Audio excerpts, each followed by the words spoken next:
Boom! What is up, you guys? Welcome back to the channel. Welcome back to another amazing video. We are up here at Big Sur, California, up Highway 1. We are in the C8 currently. We do have the Porsche and we're doing a beautiful video.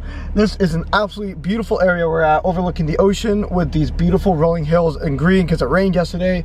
It is absolutely magnificent. Sorry that my voice sounds a little rough. I've been driving in this loud car all day having to yell over it and it's very loud. And so therefore my voice is a little rough right now because it's been the last 3 days of this, but it's absolutely amazing. So today we're going to be talking about our new 2020 C8 and an overview of this car. So I hope you guys enjoy.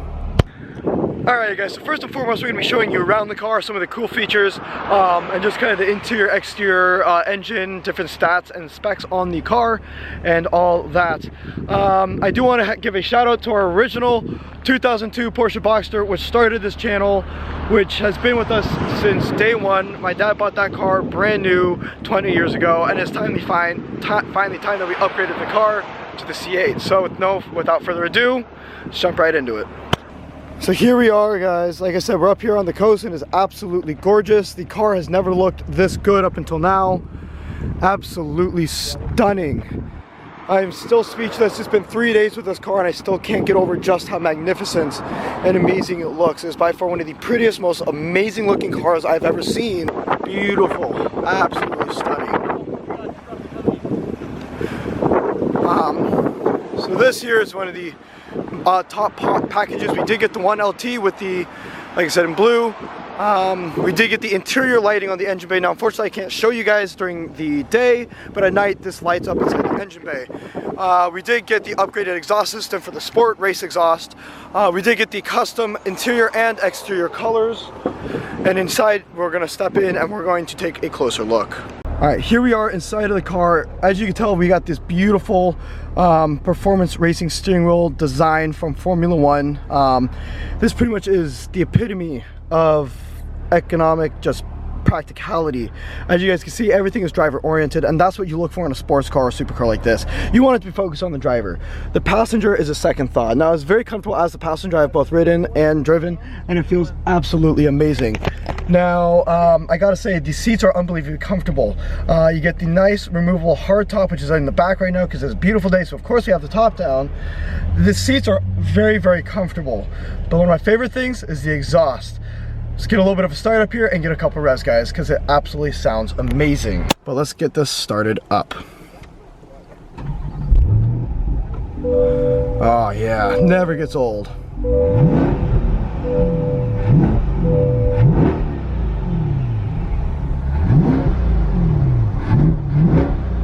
Let's quickly try track mode.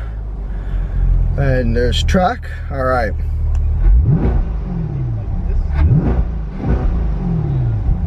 There we go, and you guys can see here I got my fully adjustable track mode settings, as well as you get the custom Z mode settings, which is this button here. You just click that and immediately goes to Z mode. Now we usually just drive in track mode or in sport mode because it's the most practical as well as the most fun. Now we're gonna go back into sport mode one more time.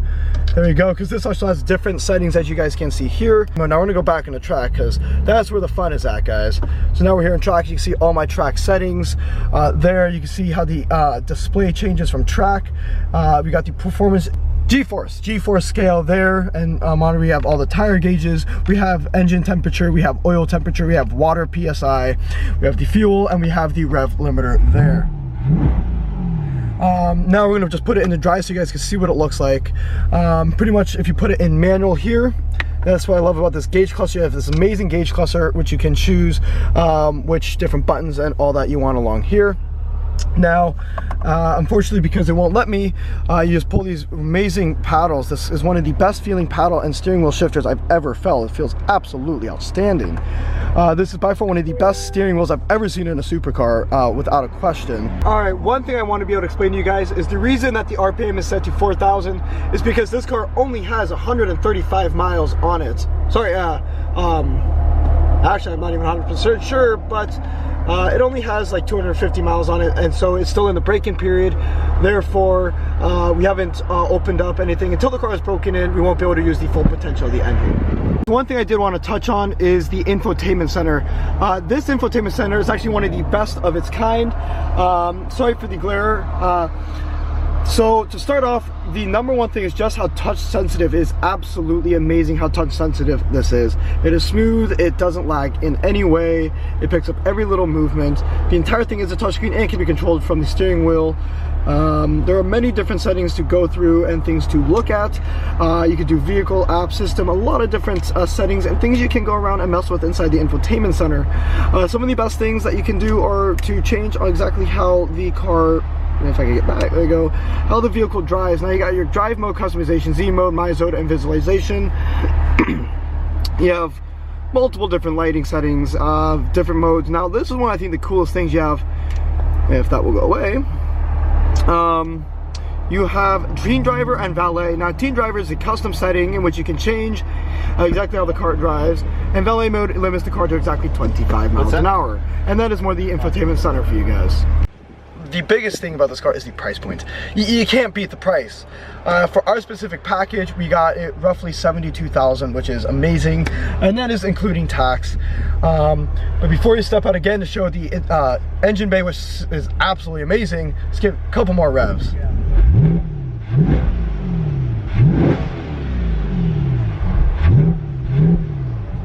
All right, so let's hop on out and let's go take a look at that engine bay. And here we have that beautiful, absolutely amazing 6.2 liter V8 that puts down 495 horsepower. Now we got the full interior carbon fiber package. As you guys can see, it just looks absolutely amazing. So listen to that engine now. Like I said, it's a 6.2 liter V8 naturally aspirated. You can see one of the headers with the catalytic converter right there. And then you got the other side with the other catalytic converter right here. The one biggest thing about this car that's amazing is the sheer size of the trunk. Well, not the trunk, but the trunk lid. It is the entire rear section of the car. Just look at that. This here is actually the removable roof that we just pull off and put over there onto the top, and it's easy for one person to do. But there you can see how it fits right in the trunk. You just put that in, you got the convertible top, and you got that here. Now, I want to show you guys and by the way, the door handles in this car are awesome. You just walk up, there's a little button right down here, pull that, and the whole door swings out. Now, I really do like these doors. However, you do have to be careful, because when these doors are open, this corner piece right here does stick really far out. Now, to me, that would be the biggest complaint about this car, is that already on top of having big doors, this does not make it easier. It is a wonderful car, and I have zero complaints other than just that. However, it's a price to pay for a car like this. Now, let's take a look at the trunk space. You have all your little buttons here on the door as well. I do like how much trunk space. There's a lot of cubic space in the rear, as well as a large amount of cubic space in the front back. So another really fun thing. This is another really cool feature, I think. Let's look at that. You just shut this, and then simply to close it, you just lightly push down, and it closes on its own. There's a machine in there that pulls it down and locks it down. Now let's just take a moment to appreciate the styling of this car. Chevy did an outstanding job with the styling, and the materials they used. Everything about it is absolutely wonderful. That is just gorgeous. Now we're going to quickly get an outside rev clip, because this car does sound amazing from the rear. It is brutally loud. As you guys can hear from the interior, not from the exterior, it's a whole nother level. So with that being said, let's get an exhaust clip.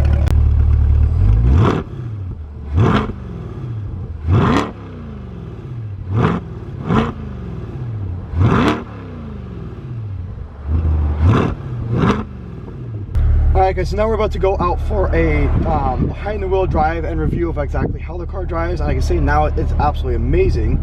It's very simple. You got paddle shifters, you have multiple drive modes. We are currently, I believe, in track or sport. And then you have auto, you have your manual mode, you have your neutral, reverse, and regular park.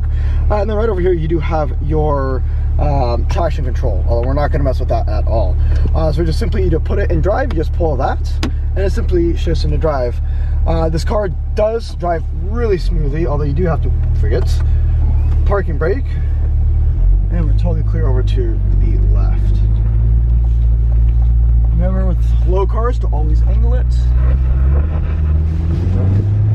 So right now we're just in regular drive and the car will shift when it's ready to.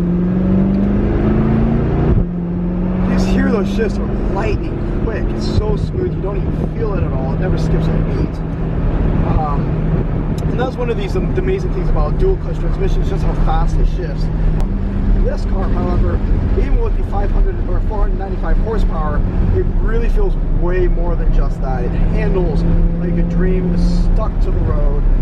Then again, it is riding on 305s in the rear, so it has a tremendous amount of grip. Now you just put it into manual mode, you just click manual, and automatically will select gear what it wants. We're in fourth, and pretty much in manual mode you use the paddle shifters, such as click downshift to downshift into third. Coming around the turn, so you could even go into seconds. You hear the engine pop a little bit, and then coming out of the turn, you know, so you want to accelerate, and that's when you just lightning quick shifts. And that is why dual clutch is the epitome of what a transmission should be nowadays. Smooth, you don't even feel the shift, and it sounds amazing while it does it too. And this is an 8-speed dual clutch transmission, and we're only using 4th and 5th right now, and 3rd. The ride suspension is very smooth, and that is given that is in track mode right now. Track mode would have the roughest ride, and yet it is unbelievably smooth. It's not rough. You know, I've been in Ferraris before, and the ride was extraordinarily rough and uncomfortable, even for 10 minutes. Whereas this, we've been driving it for 3 hours, and it feels totally comfortable. You never really would feel uncomfortable. The seats are very comfortable. The interior is nice and luxurious, so you're cocooned in a nice little cabin of luxury and comfort, while in a car that is capable of outstanding performance and just fun all around. So being on Highway 1, that's what this car is built for. Nice windy road. So I give this car a solid 9 out of 10 for driving. With that being said, guys, I hope you guys enjoyed today's video. The way this car drives is absolutely outstanding, and I'm blessed to be able to share this car with you guys. So with that being said, don't forget to like and subscribe, especially if you want to see more of this car and all the other cars, and I will see you guys next time. So be sure to be you. Peace out.